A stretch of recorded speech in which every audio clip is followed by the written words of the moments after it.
আলহামদুলিল্লাহ, অবশেষে চলে আসলাম সিলেট হযরত শাহজালাল ইয়ামিনী রহমতুল্লাহ আলাই সোনার হাজার হাজার ভক্তদের কবরস্থান। তো এখানে আসলেই মনটা শান্তি হয়ে যায়।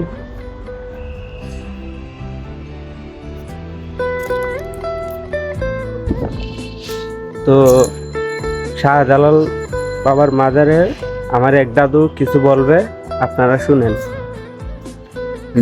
লগিয়া হজরত শাহজালাল চৌর মাজার, হজরত শাহজালাল চৌর মাজারের পাশে হইলগিয়া ফরিদগাজী এমপি সাহেব, এরপরে তার উসমানী সাহেবের বড় ভাই মিনিস্টার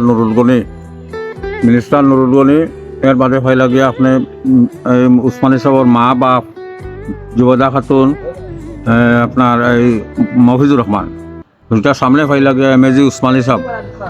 এই হজরত শাহজালাল সাহেব মাজারের ভিতরে হজরত শাহজালাল সাহেবের স্মৃতি এমন দেশ থাকি আমরা দেশে আইসেন, এই আমরা দেশে ইসলাম প্রচার করছেন, আমরা দেশে ইসলাম প্রচার করছেন। আমরা দেশটা হইল গিয়ে আপনার মনে করুকা তাইনিয়া গণগোবিন্দ রাজারে বাগাইয়া দিছেন, এই দেশটাকে করিয়া বিরত করিয়া দিছেন।